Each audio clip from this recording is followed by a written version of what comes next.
Muy buenos días, mis amados hermanos. Por la gracia de nuestro buen Dios estamos despiertos a este nuevo día. Demos gracias. Padre, damos gracias porque hasta este momento nos preserva la vida y nos protege. Gracias damos por su misericordia y sus bondades que son nuevas cada mañana en nuestras vidas. Queremos rogarle, Señor, tenga siempre misericordia a nosotros, perdone las faltas cometidas por su pueblo. En su gran amor, restaure nuestros corazones y suplicamos que este día en todo podamos honrarle y glorificarle.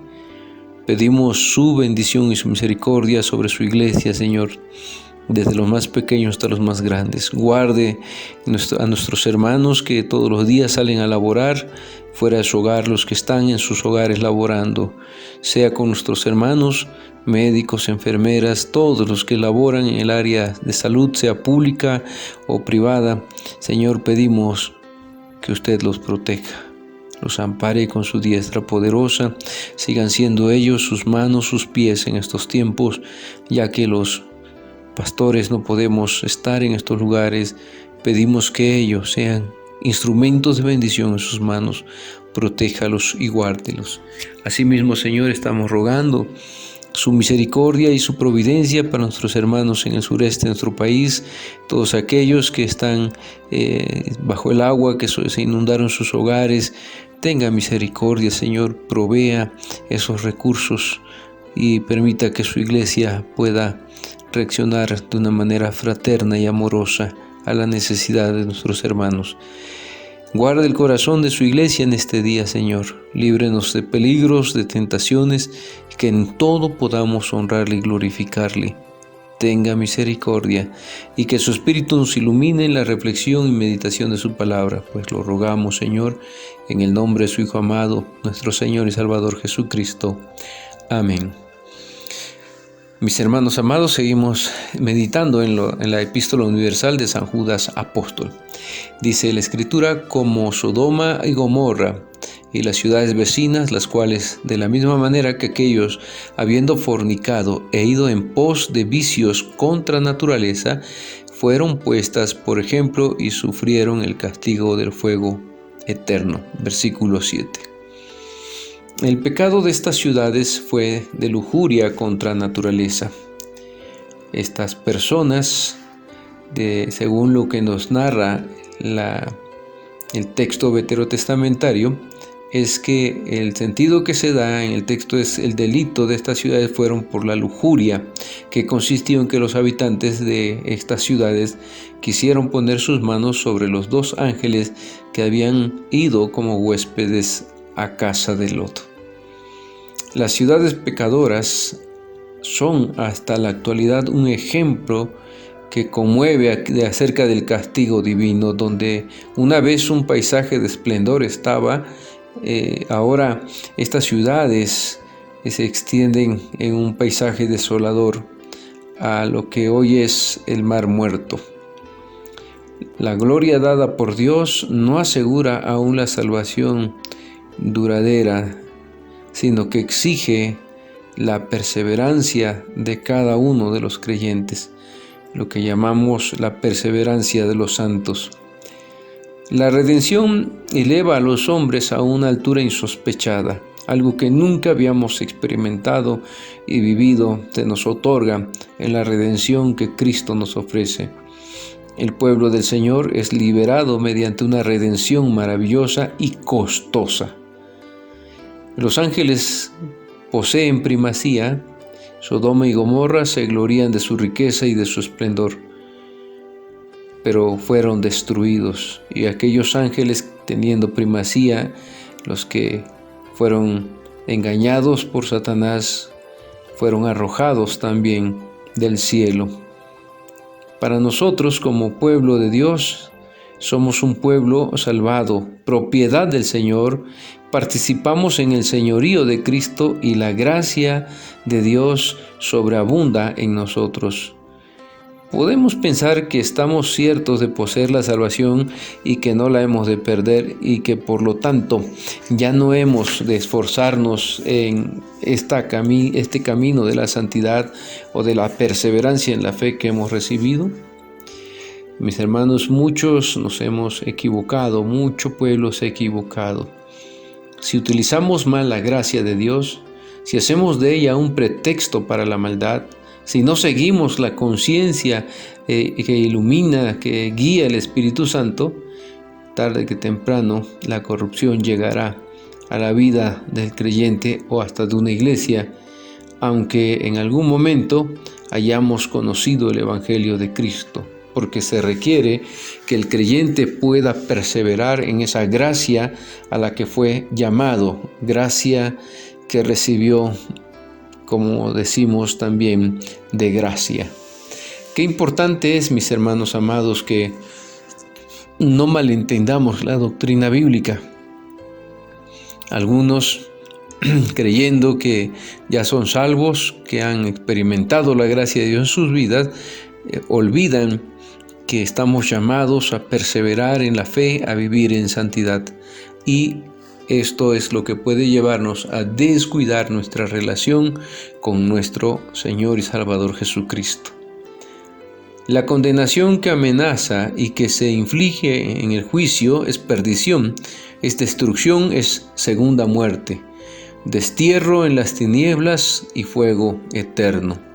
Estas imágenes que describen los castigos divinos con palabras y formas de concebir humanas e insuficientes, permiten sospechar la grandeza de la desgracia que se cierne sobre aquellos que ignoran que deben perseverar bajo la dirección del Espíritu en la fe y en la santidad.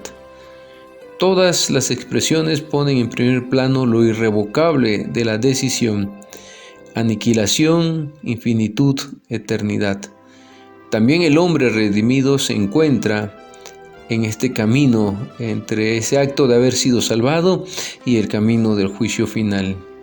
En su revelación, Dios se nos aparece como Dios de amor que nos salva, pero también como Dios de justicia que emitirá un juicio y dará un castigo a los que son perversos, a los que se han apartado del camino, a aquellos que han rechazado la fe en el Hijo de Dios.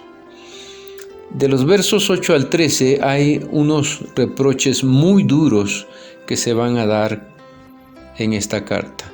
Leo: no obstante, dice, de la misma manera también estos soñadores mancillan la carne, rechazan la autoridad y blasfeman de las potestades superiores. Pero cuando el arcángel Miguel contendía con el diablo, disputando con él por el cuerpo de Moisés, no se atrevió a proferir juicio de maldición contra él, sino que dijo: el Señor te reprenda. Pero estos blasfeman de cuantas cosas no conocen, y en las que por naturaleza conocen, se corrompen como animales irracionales. Ay de ellos, porque han seguido el camino de Caín y se lanzaron por lucro en el error de Balaam y perecieron en la contradicción de Coré.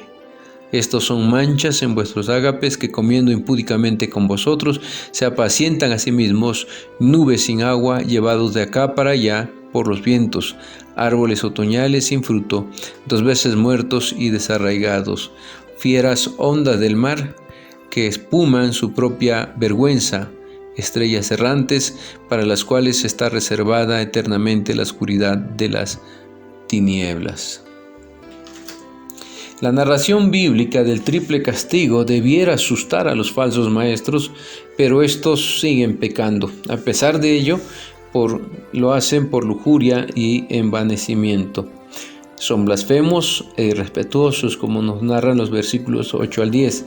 Hacen lo que hicieron las figuras más infames de la Biblia, que aparecen narradas en el versículo 11.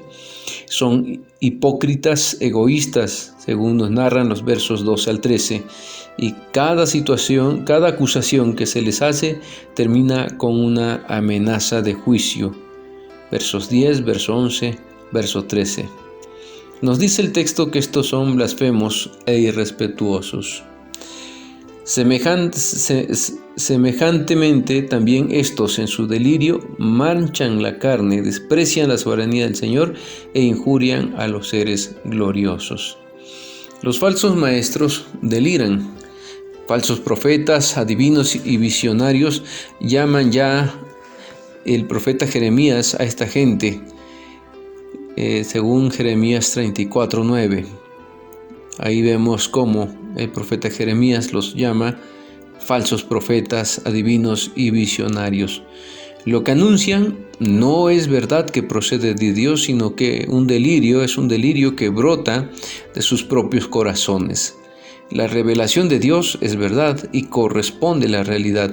El delirio es un testimonio de la fantasía humana al que no corresponde nada. La conducta de estos soñadores no es inofensiva, porque como nos dice el texto, que manchan la carne. Con su conducta lujuriosa y su desenfreno sexual atentan contra la santa dignidad del cuerpo cristiano. No solo se mancha la carne, lo externo del hombre, sino todo el hombre se contamina, su razón y su conciencia quedan tocados y contaminados. Así lo declara la carta del apóstol San Pablo a Tito en Tito 1:15. Dice: todas las cosas son puras para los puros, mas para los corrompidos e incrédulos nada les es puro, pues hasta su mente y su conciencia están corrompidas. Profesan conocer a Dios, pero con los hechos lo niegan, siendo abominables y rebeldes, reprobados en cuanto a toda buena obra, dice la carta de Pablo a Tito. Quien no domina sus pasiones echa a perder la imagen de Dios que hay en él y arrebata su cuerpo a la soberanía de Cristo. Otra vez recordemos que Pablo nos escribe acerca de que no nos pertenecemos. Nos dice en 1 Corintios 6:20 que habíamos costado caro, que habíamos sido comprados al precio de la sangre de nuestro Señor. Por eso Pablo dice: honrad pues a Dios en vuestro cuerpo. Y el creyente le entrega toda su vida, la somete a la soberanía de Cristo. Así, cualquiera pues que se deja llevar por sus pasiones, corrompe, mancha su espíritu y también se deja de someterse y le arrebata su cuerpo a la soberanía de Cristo. Los falsos maestros desprecian la soberanía del Señor. Su conducta inmoral se funda en el desprecio de Jesucristo, cuyo señorío no quieren aceptar ni reconocer. Si le honraran como Señor, no obrarían de tal manera. Han olvidado entonces que solo le pertenecen a Él y que han llegado a ser un solo espíritu con el Señor. Pablo pregunta cuando escribe a los Corintios. Recordemos que el contexto de los Corintios es una comunidad helénica donde la inmoralidad era de lo más común. Pablo pregunta a ellos: ¿no sabéis que vuestros cuerpos son miembros de Cristo? ¿Voy entonces a arrancar unos miembros de Cristo para hacer de ellos miembros de una prostituta? De ningún modo. 1 Corintios 6:15. Y luego vuelve a preguntar: ¿o es que no sabéis que vuestro cuerpo es como un templo del Espíritu Santo que está en vosotros y que habéis recibido de Dios? Ya no os pertenecéis a vosotros. 1 Corintios 6:19. Mis hermanos, con esto queda claro que ningún creyente vive para sí, ningún creyente muere para sí, como Pablo dijera también a los filipenses. Estamos llamados a vivir para nuestro Señor, a entendernos como propiedad exclusiva de Cristo, la cual entonces no podemos disponer como a nosotros nos parece, aunque en muchas ocasiones estemos siendo descuidados con lo que vemos, con lo que hablamos, con lo que decimos, con lo que hacemos. Dios nos guarde en santidad, Dios nos guarde en un corazón puro para nuestro Señor y Salvador Jesucristo, a quien nos debemos someter con todo gusto para ser guardados en santidad, en pureza delante de Él. Dios sea con su iglesia, que estas reflexiones estén dando claridad a nuestro corazón para tomar decisiones que nos lleven a mantenernos, a perseverar en la fe y en la santidad bajo el señorío de nuestro Señor Jesucristo. Mis amados hermanos, si el Señor lo permite, mañana continuamos con nuestras reflexiones.